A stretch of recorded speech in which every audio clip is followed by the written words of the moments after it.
national security. A fine morning to you, sir. Good morning, sir. And Nigerians. Indeed, I haven't started off that way. It does sort of give an indication of what we're going to be talking about, and it's because of the security concerns. And all over Nigeria, I would say, we do have the security concerns. But if we were to look at the Southeast in particular, if we were to carve something out, is there really a difference in what drives the topic in that region as to other areas? Uncle Yori, the truth is that there may not be fundamental difference as it is now, except for the fact that in the Southeast presently there is no clear-cut indication as to who are the perpetrators of these crimes and criminalities. Okay. Now, for the North, we've been able to identify some sects and even give face or faces. Boko Haram used to be this mysterious until presently there are faces that have been attached to Boko Haram. But in the Southeast, you talk about, for example, you talk about the unknown gunmen. Now, till today, surreptitiously, the government is still telling us that they are still unknown. And that is the mystery in it. And that is actually the worrisome part of it. Because when we have avalanche of intelligence agencies in the country, and we've been talking of unknown gunmen for more than 5 years or thereabouts in this country, and up till now, nobody has been arrested to say this person is or was a member of the unknown gunmen and had to be prosecuted. So that actually is the dynamics that makes the Southeast security challenge a very unique one. You see a group of people that would come and perform havoc and disappear into thin air. Consciously or unconsciously, it means that by implication, there is this, tacit approval. It may not be intentional from security agencies. It may not be intentional. But in a situation where people believe they depend on you, now you discourage them from self-help. And discouraging them from self-help is as good as telling them we are capable of handling the situation. But look at now, you are talking of some group of people you call unknown gunmen, and you still think that you should be able to, you should still address them as unknown gunmen? Well, this is the challenge. Although I dare say Nigeria does have this challenge of, and this is really coming from the rest of us, maybe not those who are in charge. It is felt that a lot more is known about goings on in our country, in our communities, than is actually allowed, that is actually spoken of.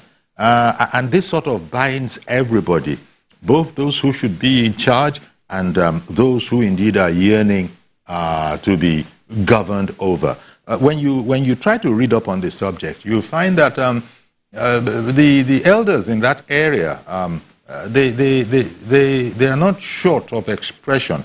They think, from what I've been able to read, that one of the main challenges in the Southeast and its security issues is the refusal of, maybe inability is perhaps a better word, of the governors there to work as a team.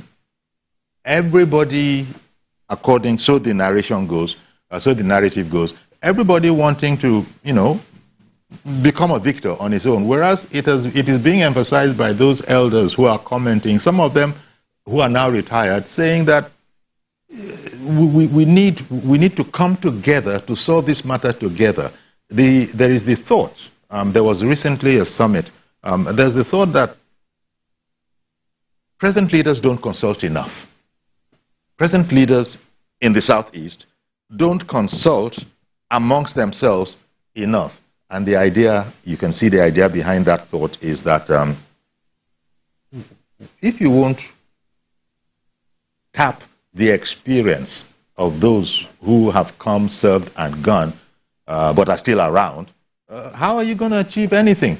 Because it is felt that You can come into office at a very young age. You don't know much about administration. Yes, you could have been voted in. That is on the one hand. The other hand, Bianca Ojukwu, Ambassador Bianca Ojukwu, she was saying the other day that if you don't release Nnamdi Kanu, there will never be an end. I mean, as disparate as that. Is it, Uncle Yori? There are a lot of dynamics in the Southeast security challenge. Okay. But like we started, there is nothing extraordinarily unique to that vis-a-vis what is happening in the North, except for these differences some of these differences that we have identified.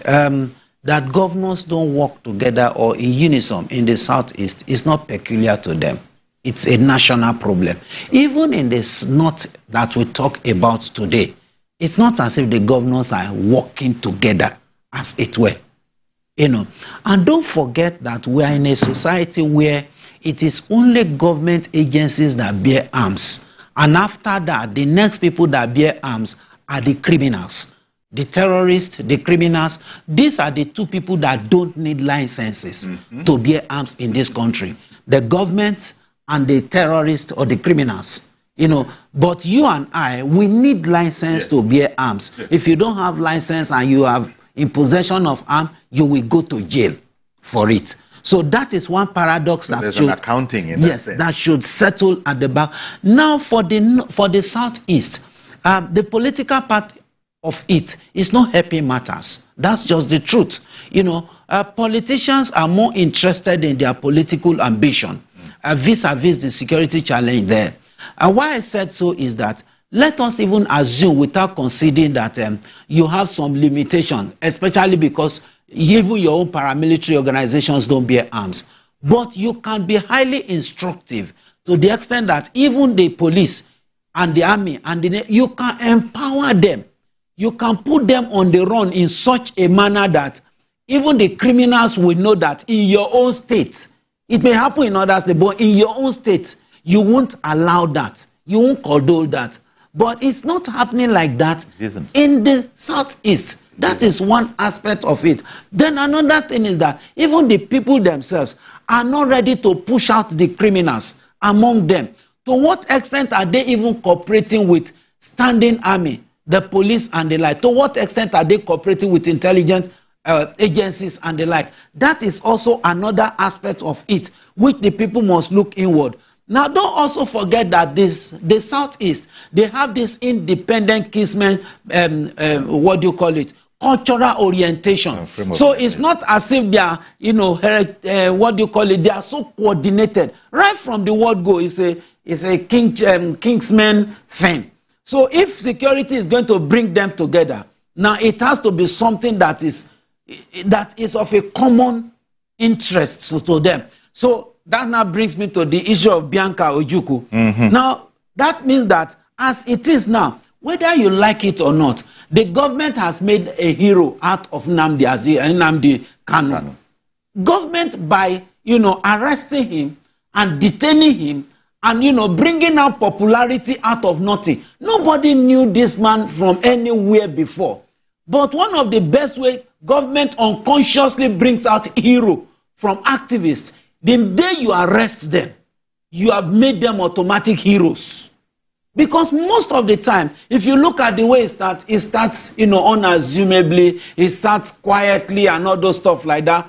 These people were not bearing arms initially, if you remember. It was just placard, normal activism and all those stuff like that. IPOB. The IPOBs and all those stuff like that. You know, I was part of the entire one of this, and I said that if government did not handle it properly, these people will re-strategize and reappraise their strategy. And that's what happened today. Today now you are no longer talking of an IPOB of a placard and all those stuff like that. You are not talking of an IPOB that has the capacity and capability to able to you know, confront our military formation. Why? Because the government before now had handled this matter, as far as I'm concerned, unprofessional. As far as I'm concerned. And that is what now today. For you to now assist the situation, we're not talking about release of the Nnamdi Kanu. And to me, as far as I'm concerned, there is nothing spectacular about the release of Nnamdi Kanu. If you release Nnamdi Kanu is not going to divide Nigeria. Nnamdi Kanu is not going to separate Nigeria. It does not have the capacity or capability to bring Nigeria into disintegration. No, is it? It doesn't have it. No, is it guaranteed that anything can change in the security situation? But no, if you release Nnamdi Kanu, it has its own, because whether you like it or not, do you know what it means for IPOB to say people should not open shop on a particular day? And indeed, they go their way. Till today. And for goodness sake, that speaks volume. You and I can't do. You can't do. You can't go to your community and say you're angry with government. Don't open shop. So that simply means that the government on its own. Look, there are times that we have to swallow our pride to do the needful. There is nothing. Ojukwu did worse than he did. Ojukwu led Nigeria to war, but Ojukwu was given presidential pardon. The same Ojukwu still contested. It was Ojukwu that established ABGA we are talking about. Contested to be president of Nigeria. So what has he done? To the extent that we are now incarcerating him for this long. And that also is an amber that is watering the seed of bitterness in that southeast.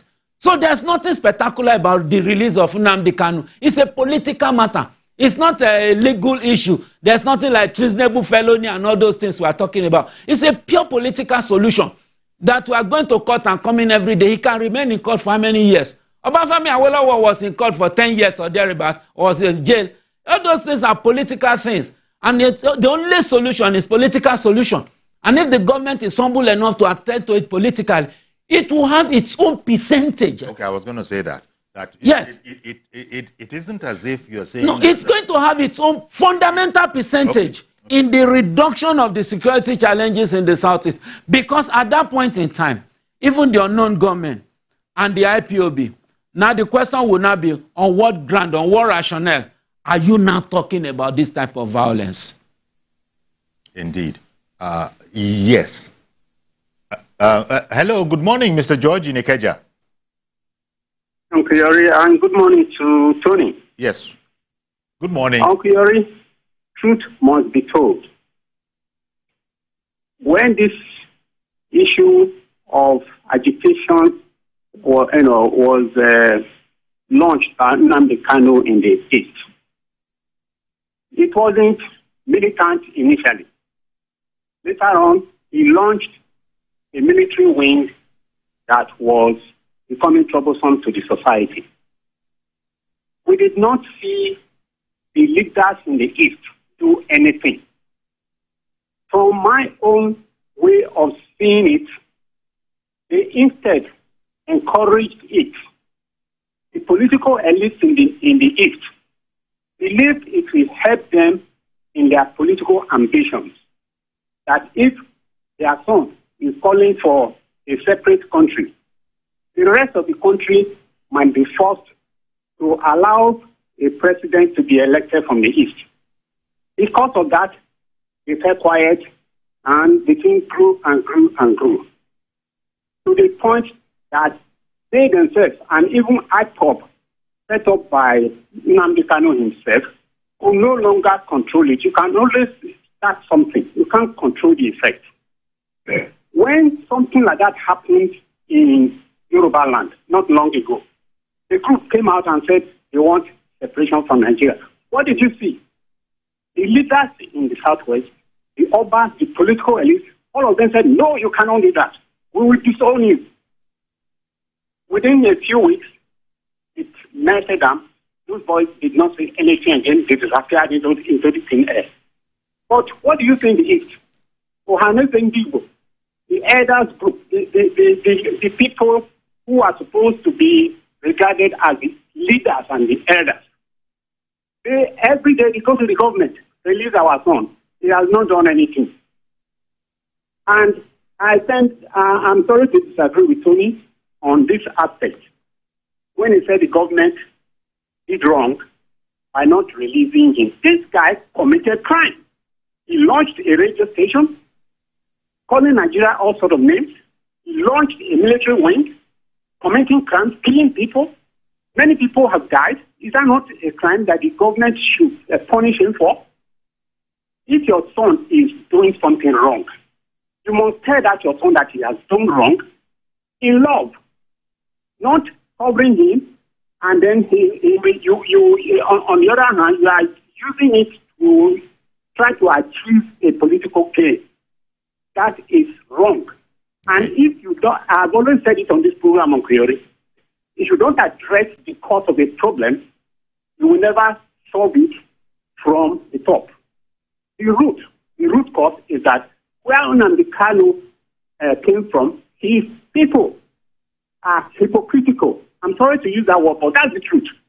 They are hypocritical about their attitude to the subject matter, and that is what has caused all this. To the extent that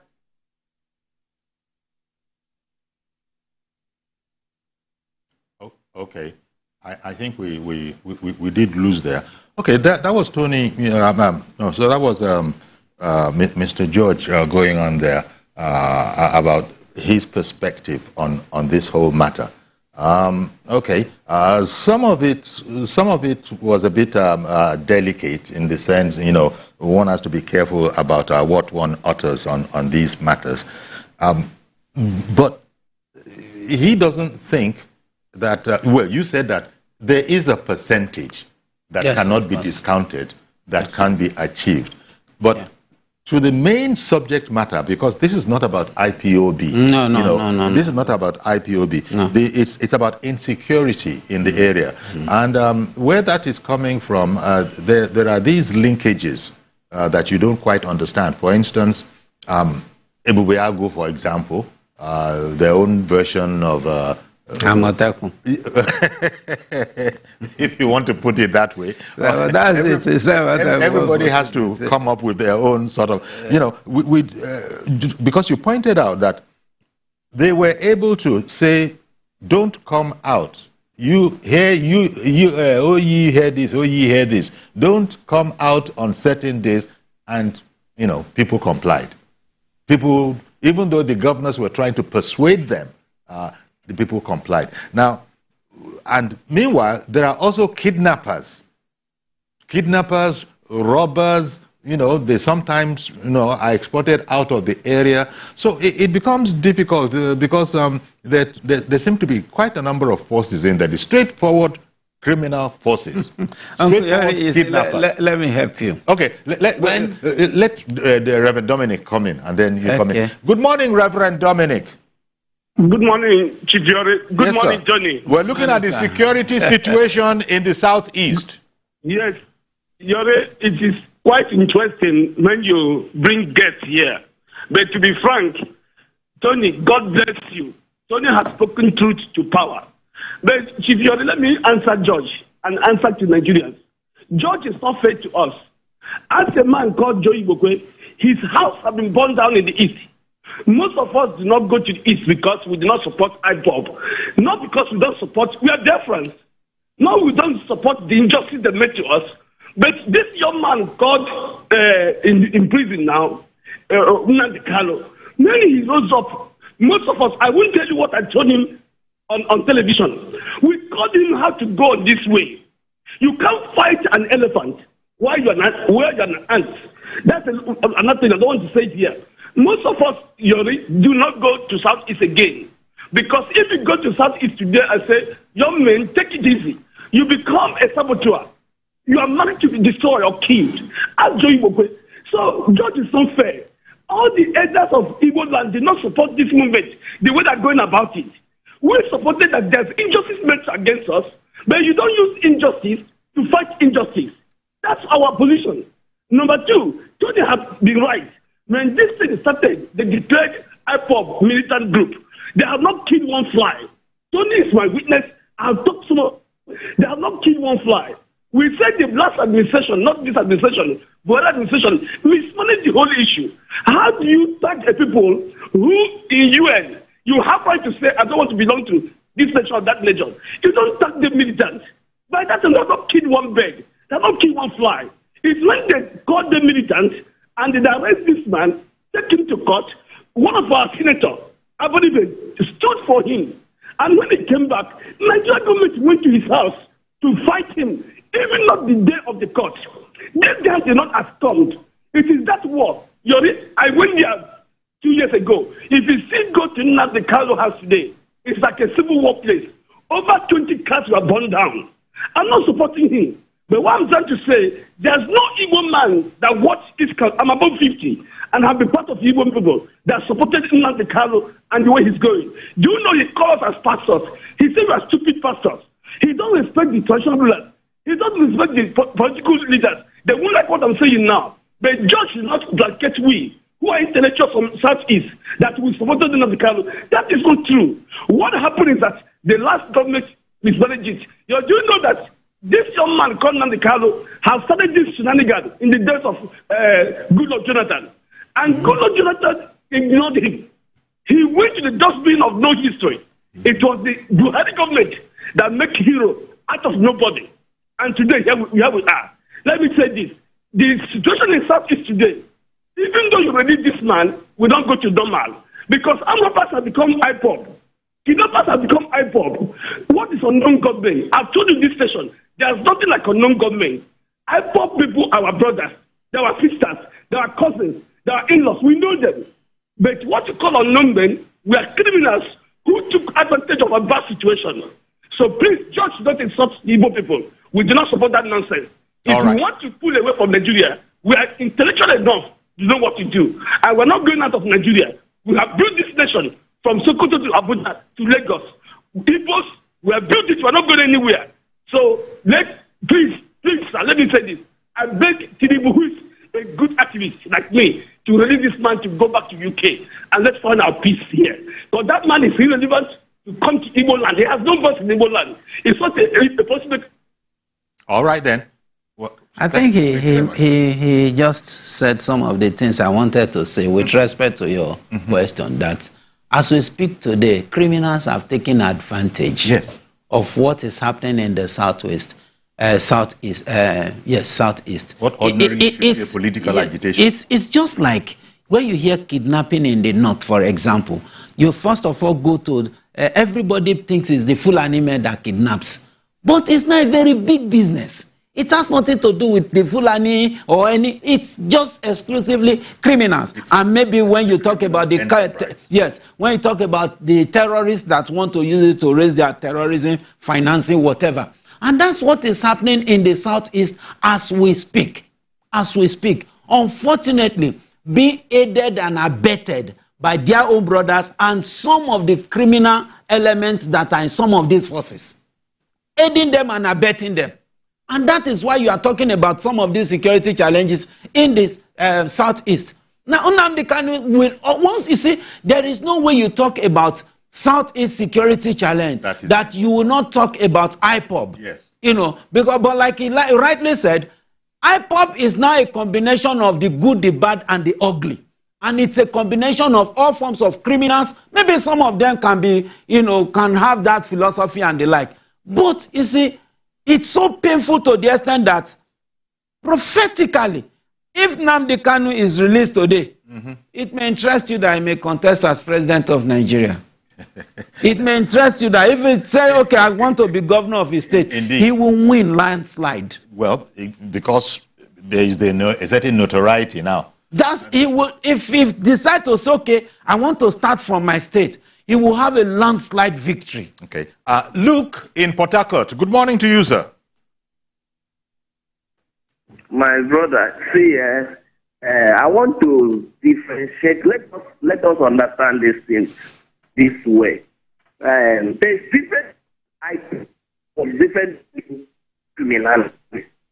And I have constantly said to Nigeria that look, we are not in support of foreigners, they are not in support of things. It's not like you build there are some things called uninvited guests. They come. That does not mean that they are important, they are invited, that they are part of that house, my brother. The issue of Nnamdi Kanu has become a thing. I don't know. When you teach me what I've already known, Nigerian government is already.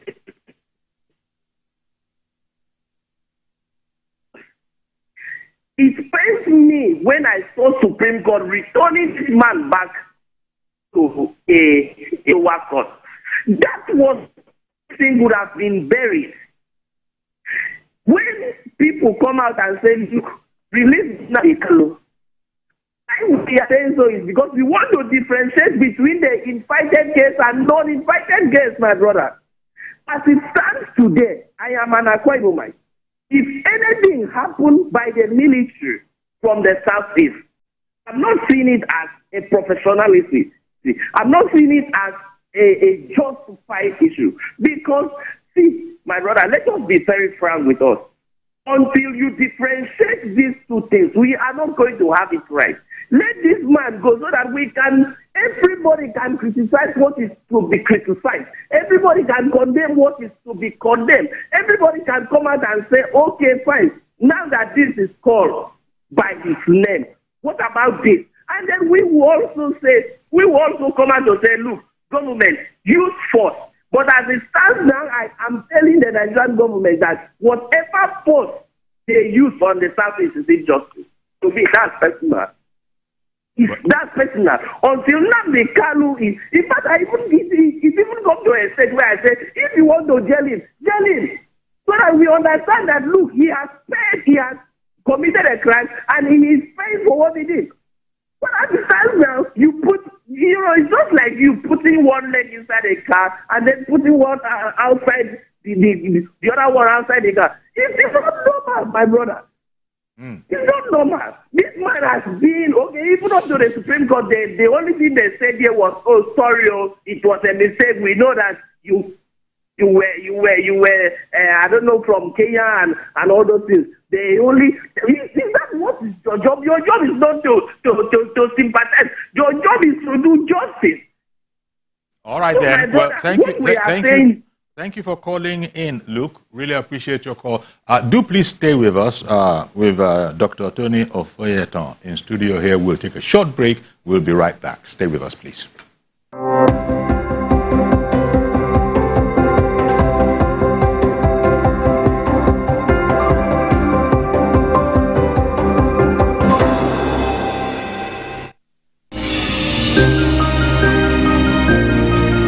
Sometimes it's the story that calls. At other times, the people just want to be heard. School, I need students, but I need teachers. Can't continue like this. Their voices re-echoing through time itself. We haven't done anything. If the tide is high, everybody run for safety. Their tears leave a sweet sour taste for all their demands. A familiar call beckoning for change. In our world, no one expects a disaster to happen. But when it does, we'll be there to x-ray all sides, from the east to the west, north and south. Community Forum will examine the oddities and challenges to economic development, as well as issues yearning for government intervention. Watch fresh episodes of Community Forum on Sundays by 9:30 p.m. only on TVC News.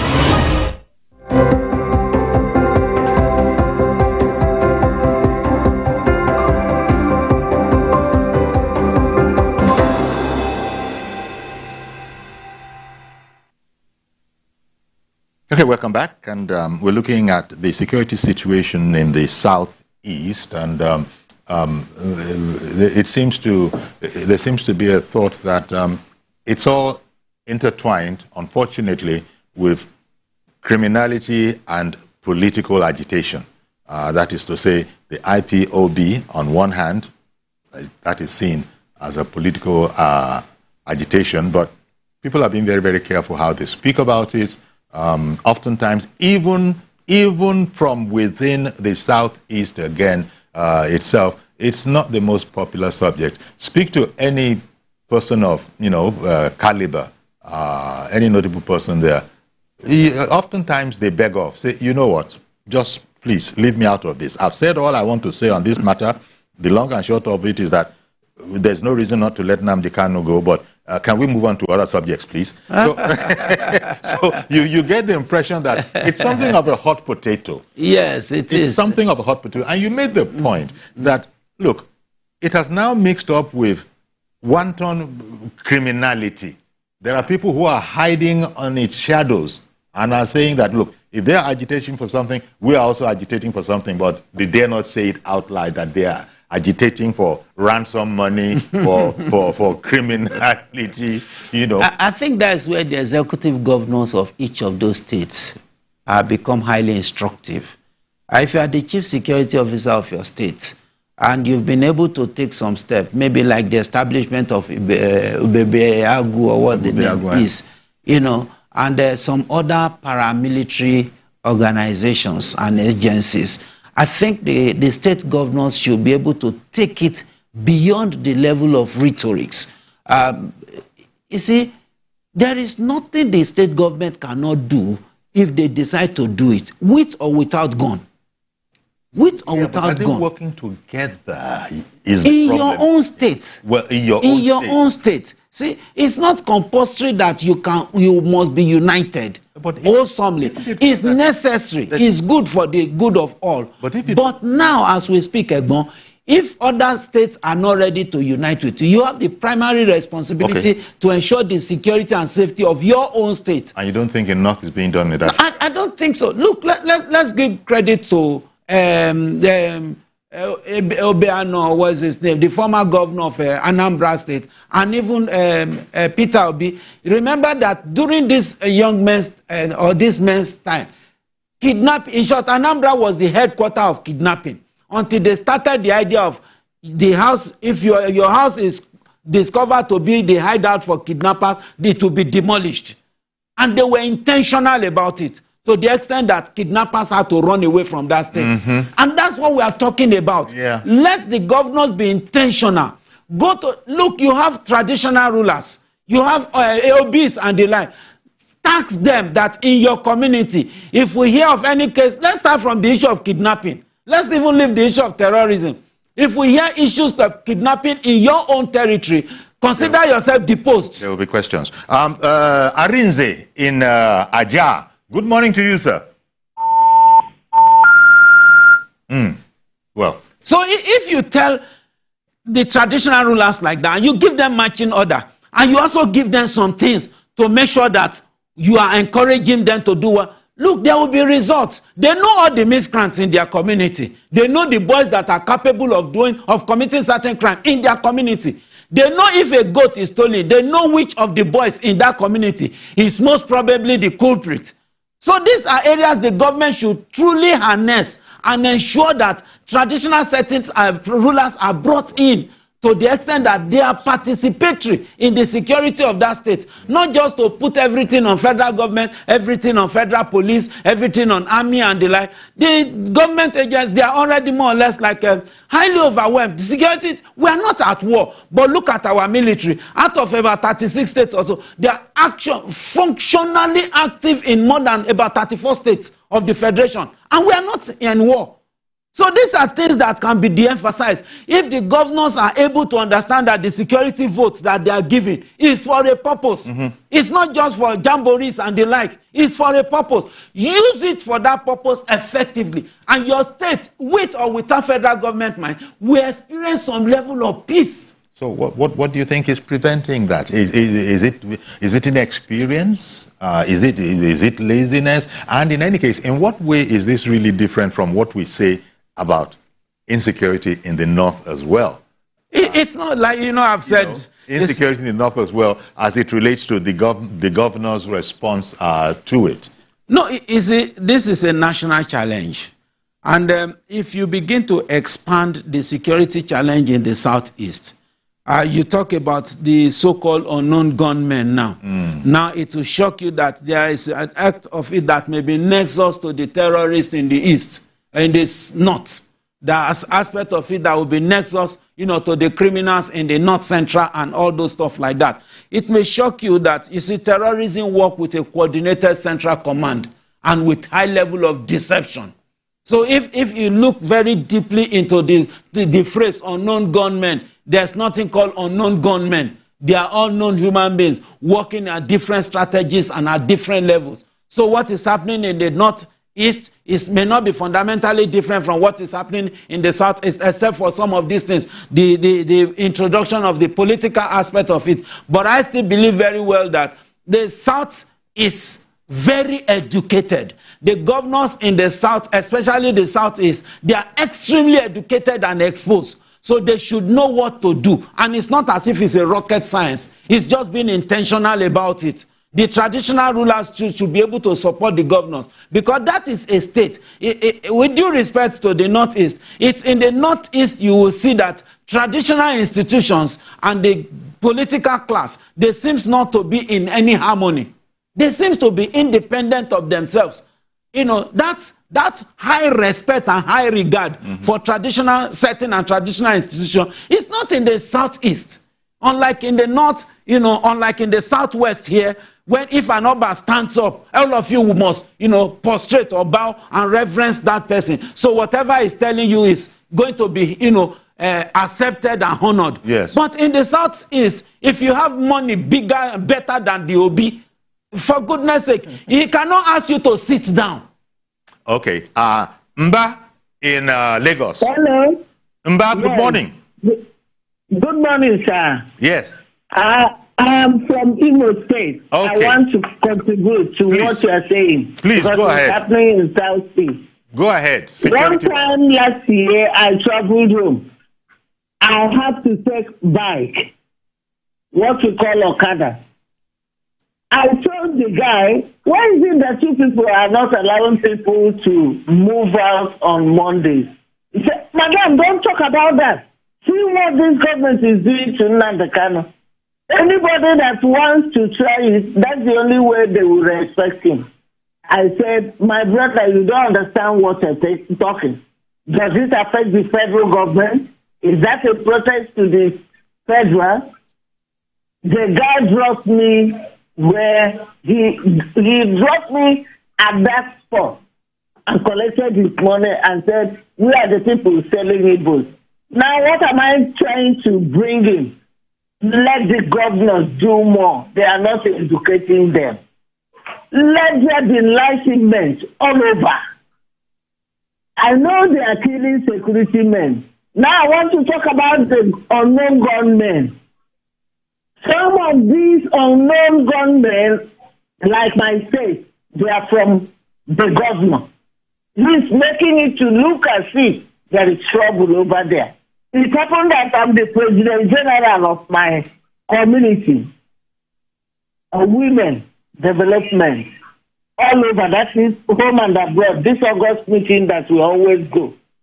I spoke to the youth over there last August. I said, you people must desist from all this nonsense.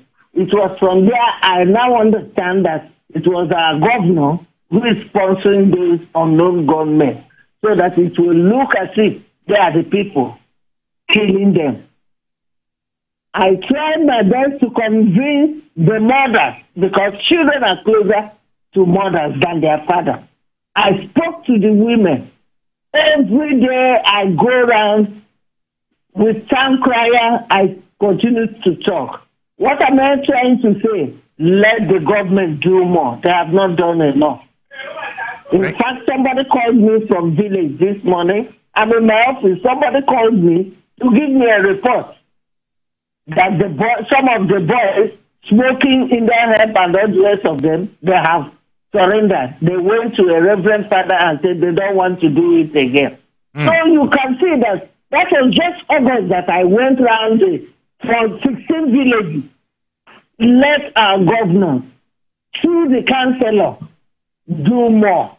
Let our governor, through the chairman, local government chairman, through the councillors, because these are grassroots people. Why are the people doing this? It's wrong what they are doing. Killing people, innocent people. Now they have changed the name to what do they call them?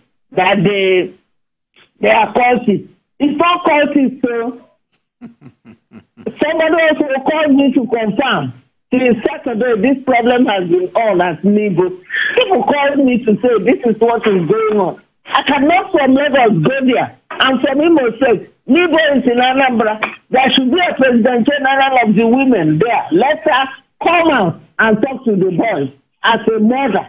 Cry and beg them. That was what I did for 1 week in August that we went for God's meeting. Thank you. That's my little contribution. Thank you very much. Thank you very much, Mr. Mba, for the contribution. He's going to an area that... Yes, sorry. That people are saying that the governors in the 5 states can do a heck of a lot more than they have done so far, which is probably not the same as to say that they've not done anything, but that they can do a lot more. Just like we used to say in relation to other areas, and even the government, remember when the government had this slogan about armed robber no be masquerade. We know them. We know them. People know them. Yes. But there's this whole matter about the citizenry, maybe they've been intimidated. The apathy towards reportage. Because, why is that there that apathy? I think it's because we know them. Because hardly any household... Not just because you know them. At times it could also be because of that breach of information that boomerangs. Okay. So if you report maybe the case of an armed robber, a suspected armed robber, and even before the young man was arrested, you've been arrested yourself. And your neighbors are aware that you've been dealt with accordingly. If they had similar situation, maybe the best they can do is to go and tell the Reverend Father as it were. But a lot of things have become cultural in this country. And I think I want to agree with the last speaker that as far as orientation is concerned, there is a lot to be done. A lot to be done. From that grassroots level, good enough the local government has gotten autonomy now. We are not talking about local government election, which will now reduce the pressure on the governors. Because as good as it may sound now, local government chairmen will now become accountable. They'll become accountable to some of the security challenges in their own domain. So which is a good one. That means the councillors and the like will now have to work harder than before to ensure the safety and security of their communities. The same thing with the chairmen, the traditional rulers and the like. Now, this whole thing is a product of unity among all the stakeholders. One person can't do it. A group of people can't do it. It has to be everybody. So we can't all put everything on the government. Government has the principal responsibility to carry. But the one that are, annexures, adjournment and all those stuff like that, the people that have such responsibility must not shy away from their responsibility. Because who are the people dying? It's not those that are in government that are dying. Indeed. It's you. It's the people. The people in that community. Okay. Emmanuel in Ikotunogbe, Egbe. Good morning, sir. Hello, good morning. Okay, please go ahead. This is Emmanuel Albert from Ikotunogbe, Almost local government of Lagos State. Okay. I want to make my comment concerning the Mr. George that spoke concerning the issue of insecurity in SouthEast. And he actually said that the elders, he said that the elders of the eastern part, he said that elders from the eastern part, they are hypocrites about the issue of insecurity amendment. That when such a young man who put the results, they want to declare the same in the Southwest, that elders from Southwest was able to shut it down. But what you don't know about, or you do not remember, is that the issue of the Southeast and the South of West is not the same. In the Southeast, there has been the issue of Python dance, the issue of crocodile smile, the issue of unknown men. The thing that all is not in the Southwest here. So you can't compare the insecurity in the Southwest and that of the East. And the issue of marginalization and all that happened at the past. So let him know that Southeast is a different case. You can't compare it with that of the situation in the Southwest here. So the federal government has to do something by actually having dialogue with the elders of the traditional rulers and the governors. Let them see how they can settle this issue amicably. It is a political issue, and they can settle it if they really want to. That's what I want to say. Thank you. Thank you very much for calling in with that. You know that it's not as simplistic as what the gentleman is saying. As well, it might have been taken from George's contribution. That I saw that you smiled when he began to enumerate the different condiments that make up this particularly distasteful stew that we're all now, are having to confront with us. Well, it's a situation. People have always gone back to the matter of people need to work together. You alluded to it when you said that, look, if a governor makes it too hot for all these criminal elements, start from criminal elements, criminality. If a given governor makes it too hot, let there be nowhere for them to run to. You can't. Uncle Yari, it takes a criminal mind to even kill you. It does not. The issue is not agitation. It takes a criminal mind to inflict injury on another person. When you are not a soldier, you are not a policeman, you are not in any of the forces.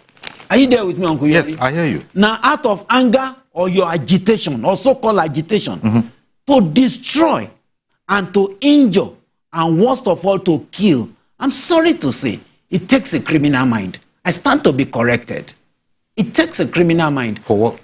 Exactly. So for to that extent, from that definition, anybody who is likely to, engage themselves in such conduct is an enemy of the state. As far as I'm concerned, has the criminal tendency. Look, we all have reasons to be angry in this country, Uncle Yori. How much are you earning, Uncle Yori? Are you happy with what is happening in this country? Are you comfortable with what is happening? How much are you paying on petrol and gas? How much are you paying on your electricity? Are you happy? Why are you not carrying guns? Why are you not fighting or beating? Even the people you are fighting are not the cause of your problem. That's the pain in it. Innocent people, they are facing the same trouble like you, facing the same challenge like you. Some of them are even worse off. And you go to the road, shoot them, kill them, because according to you, you want to pass a message to Mr. President. If you are bold enough, please go to Aso Rock. Sonny Adenuga in the UK. Good morning to you, sir. Good morning, and thanks to all the callers and everyone. I think my view is that before now, of course, it's not just SouthEast. In most parts of the country, there have been crimes. And of course, again, like some callers have said, and the guests today have said also, obviously people want to abuse the opportunities that were created. Let me call it opportunity, or the chaos. Let me use that word instead of opportunity.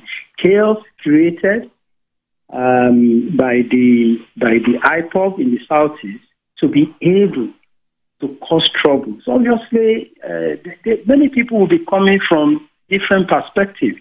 But I think one caller said before now, and which I will agree with, is that what is stopping the government from prosecuting and getting to the conclusion about Nnamdi Kanu? And like the person said, if they want to sentence him, let him be sentenced.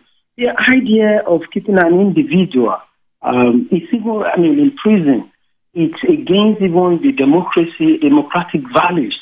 And for other commentators who probably want to use some of the models in different parts of the country to analyze what's happening in another, like in the SouthEast, obviously every society have their ways of operating. That does not make anyone bad or good. What makes a society? It can never be the same people. There are different people that comes together and make a country. And that's what we have. But it would be unfair to start using.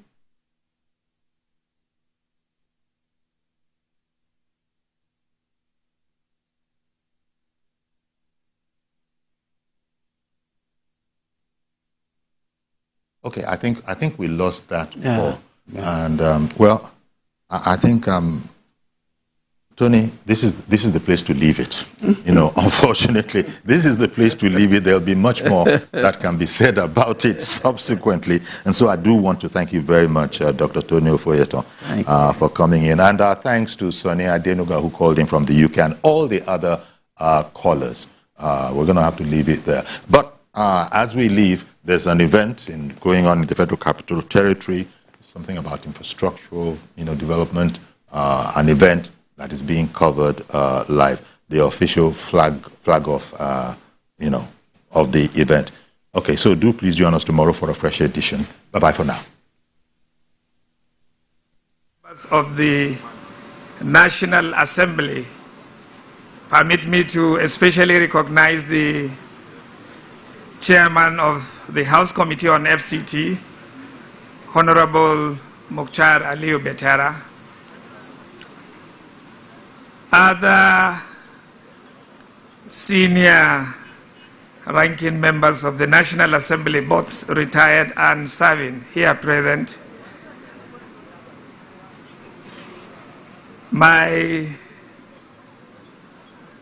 Your Excellency, can I seek your indulgence to please stand on the already established existing protocol to say a very good afternoon to all. As has been rightly presented by the Director of Ceremony, we are today yet in pursuance to the series of programs for flagging of some projects listed out by Mr. Project himself.